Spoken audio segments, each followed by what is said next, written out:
In the previous video, we looked at meiosis 1 and meiosis 2, as well as some reasons for meiosis 1 and meiosis 2. In this video, we'll be getting slightly deeper into the topic, as well as exploring non-disjunction, cell proliferation, tumors/cancers, and a whole range of other ideas. So let's begin by talking about non-disjunction.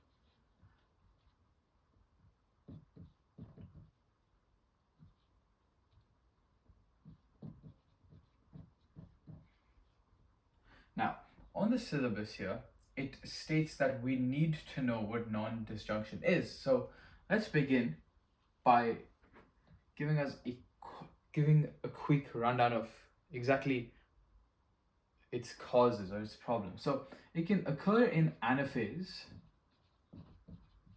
1 or 2, and it's basically when a gamete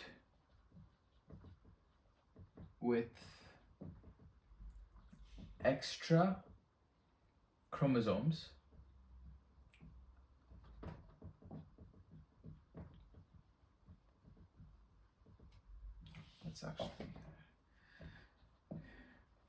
chromosome is formed. Now, that might sound a bit familiar to most people because we know that Down syndrome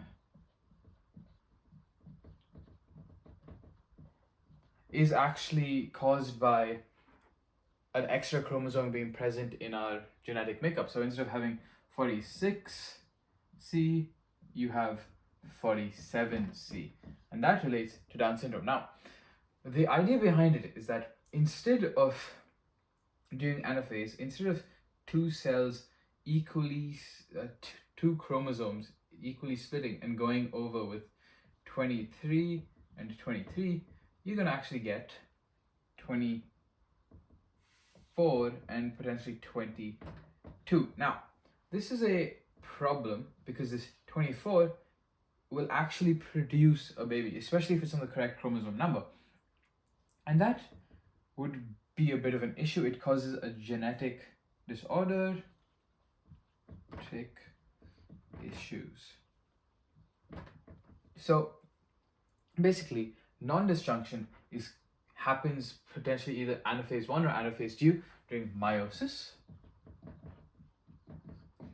and is the uneven splitting of chromosomes, not the uneven splitting of the cell itself, but we will talk about that later, which causes a certain genetic issue. Now, let's move on then to the idea of cell proliferation. So, and this is going to be what we talk about cancers and tumors. So, cell proliferation. Now, what is cell proliferation? Basically, proliferation is just growth, and cells are just cells, so it just means cell growth. And that encompasses everything we've talked about so far, especially like interphase and stuff like that. And what we need to know for the IB is quite simple. So first thing we're gonna want to remember is cell proliferation is controlled by cyclins. Now, we spoke about cyclins in the first video during mitosis, and more so during interphase, but what's important to remember is that it is controlled by cyclins. So a graph that looks something like this,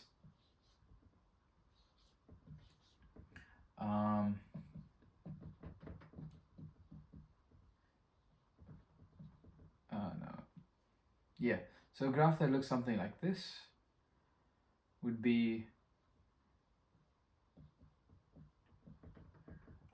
pretty much what you would expect. So that's a cyclin graph. Each cyclin correlates to a different point, and that allows a cell to pass through checkpoints. So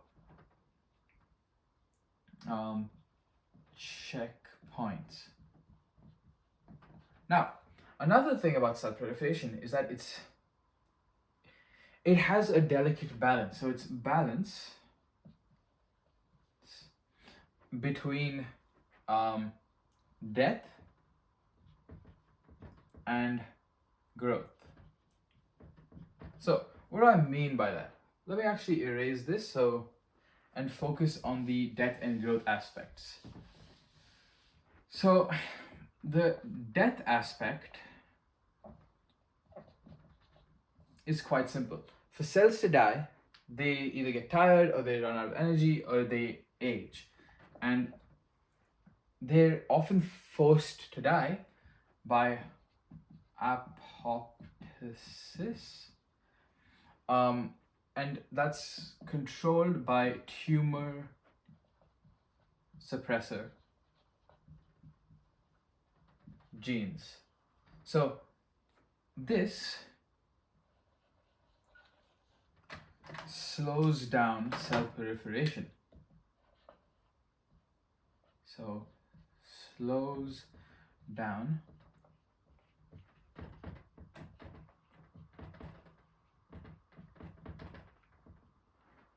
now cell proliferation obviously needs to also happen for the body to grow, to recover and all of that. So what speeds up cell proliferation is actually growth.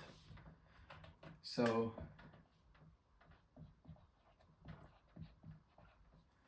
and for growth, we're going to talk about just proto-oncogenes. So proto-oncogenes, which are basically what promote cell growth. So they promote cell growth.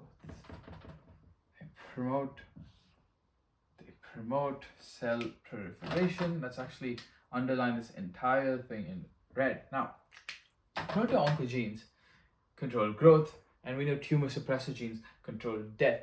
But this is a very delicate balance, and if this balance gets screwed up or gets messed up, you get cancers, and that's a big problem. And what we're going to look at now is how cancers are formed and why cancers are formed. So we're going to talk about growth, but we're going to talk about too much growth. So from the previous few minutes there, we know about proto-oncogenes, but when proto-oncogenes mutate, we get oncogenes.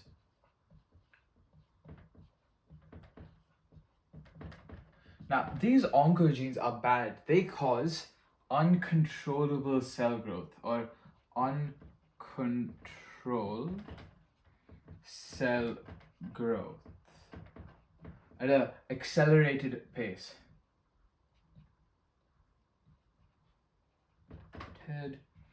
The problem with that is every time a cell becomes new, every time a cell duplicates, there's a chance of mutation. So cells mutate as they divide, and that's the most normal point in which a cell would mutate. So if we have uncontrolled cell growth, there's going to be a lot of mutations, and these mutations cause cancer. So let's now talk about a cancer and what a cancer is, right? So just take a second to take this in. So oncogenes will be the main reason for cells to grow too fast or to duplicate too fast, and that's going to cause mutations, and those mutations are going to lead to cancers. Now let's actually talk about cancers and give a quick definition of them. So this is still under cell proliferation, but it's a pretty big subtopic. Cancers. Oh, that's pretty bad. So the first point of a cancer is going to be uncontrolled cell growth. replication slash growth, right? That's a cancer. Now, we can split this into two categories, and I'm going to actually do that with red and green. You have your malignant cancers or malignant tumors.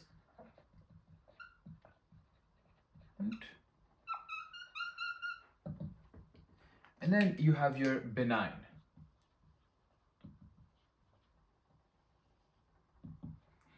Now, benign, as the color would indicate, is safe. It's not going to cause too many problems. Malignant, again, as the color would indicate, is going to be a problem. So this is going to be threatening. It goes to tissues fast, so spreads fast, grows fast, and also, yeah, that's basically a malignant cancer. It's just gonna be very threatening to you. It spreads fast, and you don't want it, right? It's gonna live in your tissues, and it's just gonna it could cause death. It very often does. This is safe, or relatively safe. It's not good to have a tumor, obviously, but it's not going to be too much of a problem, and slow growing. So these are the distinguishing factors of cancers, and that's basically what you need to know. But additionally, we also need to know that benign tumors don't spread to other tissues, so don't spread to other tissues. Well, we've already mentioned here that these do, and that's called, so that's called undergoing metastasis. So it metastasizes. And all of these factor in to a malignant tumor being dangerous. So when you have to get a tumor removed or something, most likely it's malignant. Or it could be aesthetic, or there's so many reasons. And a tumor is just a bundle of cells. So let's talk about a malignant tumor. It's going to be a bundle of cells like that. It's just cells all over. And it's going to spread in all directions and cause some harm to the bodily functions. Now, let's talk about how we actually understand if someone has cancer. You can just look at them, or you could look at their blood work, or take a X-ray or something. But if we're given a question in the IB, how would we actually tell? Well, to do that, we use something called the mitotic index. So let's just erase this. Mitotic index. Mitotic index. It's also important to know that all the things we've been talking about so far about cells replicating is mitosis, not meiosis, because that's for gametes specifically. This is just general cells. So what is the mitotic index? Well, very simply put, it shows you the rate of cell growth. So it's going to be cells in mitosis over total times 100. Yeah, 100 equals mitotic index. And this is a very good way to actually calculate it. So you can be given a little graph, like a microgram. Let's say this is how it looks. And within this graph, so let's actually draw two of these and label them 6.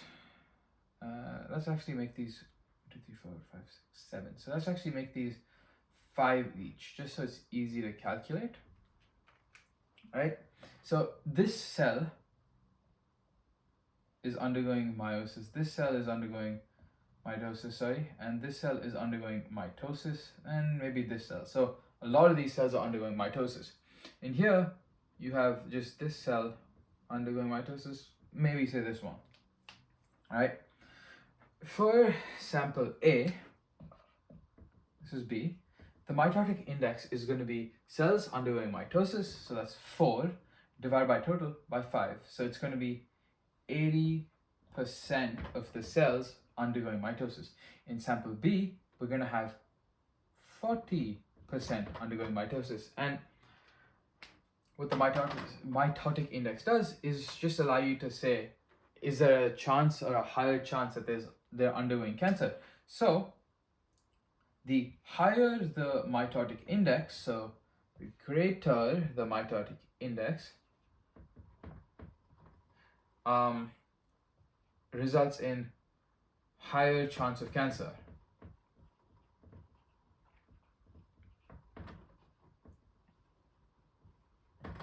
And this is important to remember because they have very often tested people on the mitotic index. It is quite a easy mark to get, so you just have to remember this formula. All right, so this is how you would do it. Let me erase this and move on to probably what's going to be the final portion of this.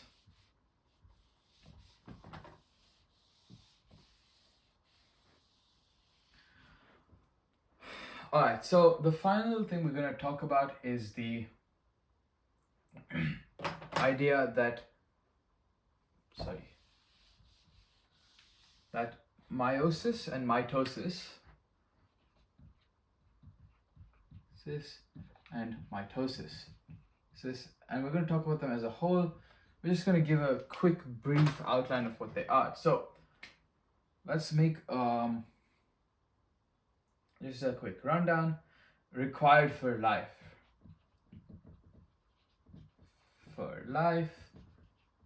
Meiosis, we're going to talk about eukaryotic. And we're going to also talk about meiosis being sexual. So sexual reproduction. What else is important about mitosis and meiosis? Growth. Okay, so that's actually the main point. The entire chapter, the entire subsection is just about the growth of our body, the growth of our cells. And finally, mitosis. Both of them actually have the same idea. So it's prophase, metaphase, anaphase, and the telophase. But in meiosis, you have PMAT 1 and PMAT 2. So this is just a quick outro, a quick conclusion of everything we've learned in this process, and we've all done it under the idea of eukaryotes and eukaryotes reproducing. Prokaryotes, like bacteria, actually reproduce in a different way through binary fission, and we might talk about that a bit later on.